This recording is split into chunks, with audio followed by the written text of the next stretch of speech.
Welcome to the Deep Dive, where we take your stack of sources, pull out the signal from the noise, and deliver the intellectual shortcuts you need to be truly well-informed. Today we're going deep into a case that I think really defined the modern age of viral true crime. It absolutely did. We are dissecting the disappearance of Lars Mittank. And if you've ever, typed unsolved disappearances into a YouTube search bar, you have seen this footage. Oh, for sure. It's this chilling clip of a young man just sprinting, full tilt, barefoot, out of an international airport and into a field next to it.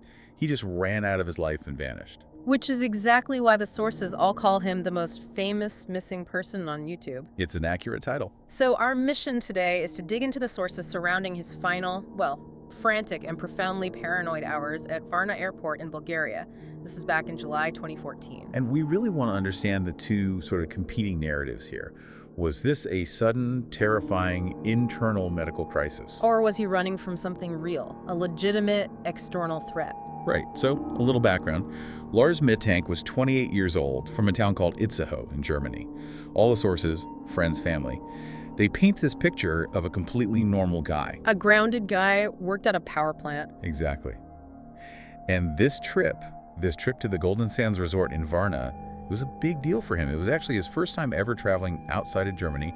He went with 5 friends. And at first, it seems like a totally standard vacation, sun, clubbing, watching the football. It does. But even those early days, there are these little details that, in hindsight, seem off. Like what?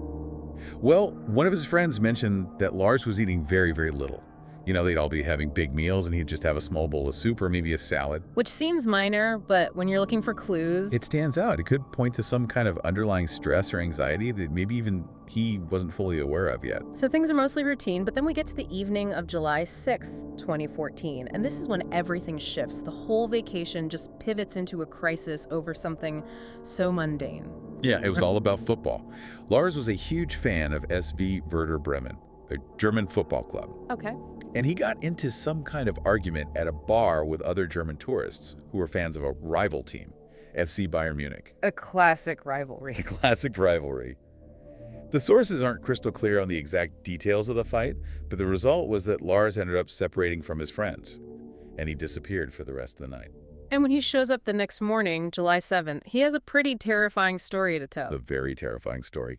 He claims he was ambushed, that he was beaten up by 4 men. He thinks they were either the guys from the bar or maybe guys they hired. And he was actually injured, right? This wasn't just a story. No, the sources confirmed the injuries were real and serious. He had an injured jaw and, crucially, a ruptured eardrum. Ah, and the eardrum, that's the key. That changes everything. It changes everything. A doctor looked at him and said, "Look, you cannot fly. The pressure change in the cabin could cause severe permanent damage to that perforated eardrum." And the doctor prescribed something too. He does. He prescribed an antibiotic to prevent any infection. The sources mention a couple of names, cefprozil or cefuroxime. What's important isn't the specific name, but the class of drug, which is a cephalosporin. Okay, we'll come back to that. But this is where we hit the first, just truly baffling decision from Lars. It's so strange. His friends, they offer to stay. They say, look, we'll stay with you until you can fly. But he insists he's fine and tells them to just go home as planned on the 7th. Why would you do that? It's the one moment you need your friends, you're injured in a foreign country, and you push them away. It makes no sense. Was he just trying to be tough, or was something else starting to take hold? That's the question that hangs over everything. So his friends leave, and suddenly Lars is alone, injured, and essentially stranded in Bulgaria. His environment completely changes, and it seems like his mental state just immediately begins to spiral downwards. Completely.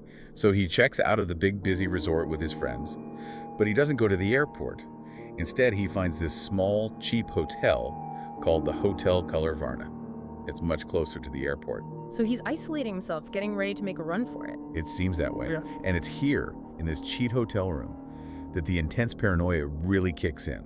The phone calls to his mother start. Yeah, he calls his mom, Sandra Mittank, but he's whispering, just whispering.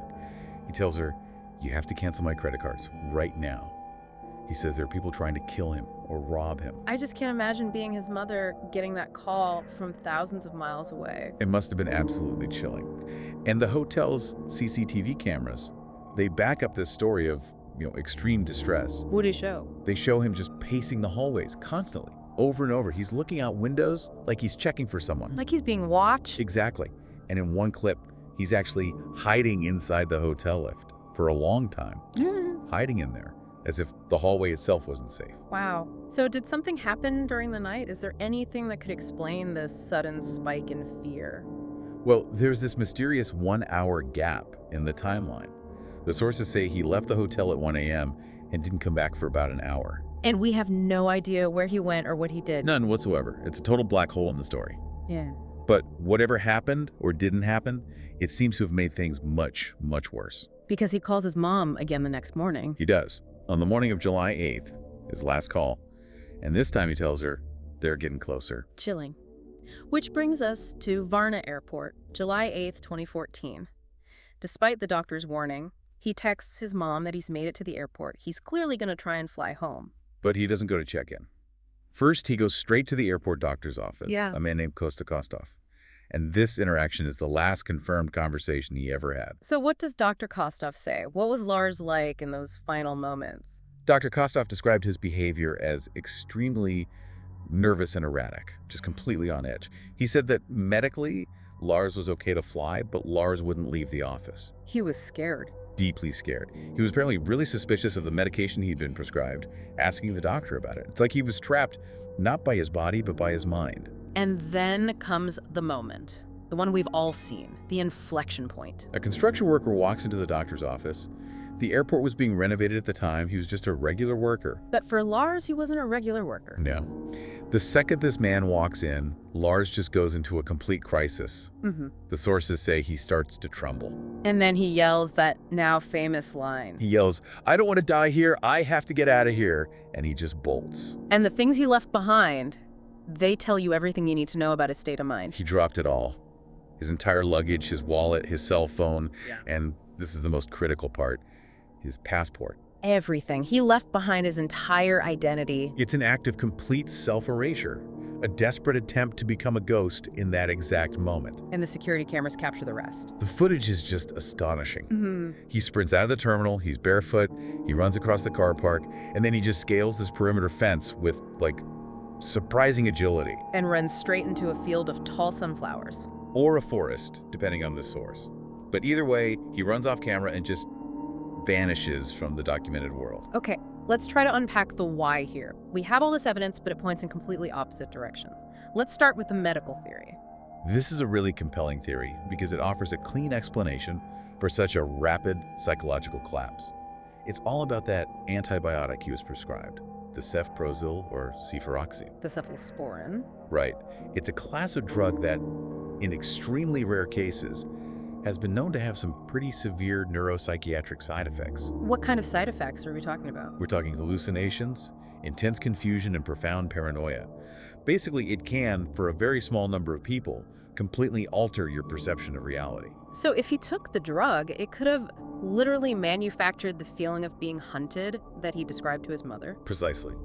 The men he thought were chasing him might have been entirely internal. The construction worker at the airport could have just been the final trigger for a mind that was already hallucinating a threat. It fits perfectly with the paranoia, the hiding in the lift, the whispering, but there's a huge factual problem with this theory. There is. And it comes from the last person to see him, Dr. Kostov. The airport doctor. Yes. Dr. Kostov stated very clearly in his report that Lars had not filled his prescription. He had not taken the antibiotics. So if he's right, then the drug couldn't have caused the side effects. It couldn't have. And that just blows the whole theory apart and forces us to look elsewhere. If it wasn't the drugs, then was it some kind of undiagnosed, sudden onset mental illness? But his mother's adamant, right? She says he had absolutely no history of any mental health issues. None at all. Which makes a sudden breakdown seem less likely that you can't rule it out. But this is what pivots us toward that second big theory. The external threat. Meaning, was his paranoia actually based in reality? Or at least his perception of reality.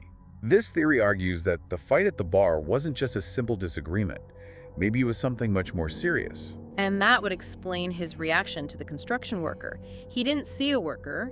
He saw one of the people who was after him. Or he saw an official, an authority figure, and he panicked. This is where the more speculative drug mule theory comes into play. Right. This theory questions why his friends would leave him alone. It suggests that maybe Lars or the group was involved in something illegal. Drugs, maybe. That the beating was a deal gone wrong. In this scenario, he stays behind to sort it out. And when he sees the airport worker, he thinks the jig is up. He thinks his friends have been caught and they're coming for him next. It would explain dropping the passport. It's a classic move if you're trying to evade the authorities. You want to become unidentifiable. It does fit. But there's a counterpoint to that too, isn't there? A strong one. Reports say his luggage was found and searched, and there were absolutely no illegal substances in it. It doesn't kill the theory, but it definitely weakens it. So, regardless of the cause, the search for Lars has been going on for years now, with nothing to show for it. Nothing concrete. His mother hired a private investigator. They scoured that forest, those sunflower fields. They checked hospitals all over the region. Zero. And there is a lot of doubt he could have survived out there for long. Oh, for sure. The summer heat in Bulgaria is intense, with no food, no water, no shelter. It's a grim picture, even though he apparently had some hunting and fishing experience. But his mother still believes he's alive, and there have been sightings. So many unconfirmed sightings. A trucker in Varna thought he saw him right after he disappeared. And then there was a big one in 2019.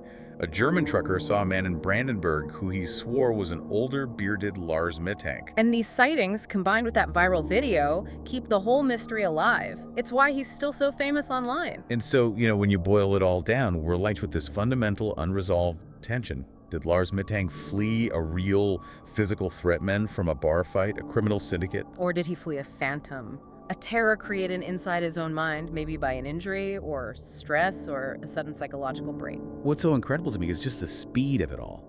In less than 48 hours, this seemingly normal, stable guy just completely sheds his identity. His phone, his wallet, his passport. Everything. He chose to run barefoot into a field and just delete himself from the world. And that raises this really curious final question for you to think about. Yeah. We live in this age of constant surveillance, CCTV, phone tracking, we're documented everywhere. What does it take for a person under that kind of extreme pressure to make that frantic choice, to drop every single identifier and just step off the grid entirely? The disappearance of Lars Mittank is this terrifying reminder of how fragile our reality is and how quickly a person can fracture and vanish, even when a camera is pointed right at them.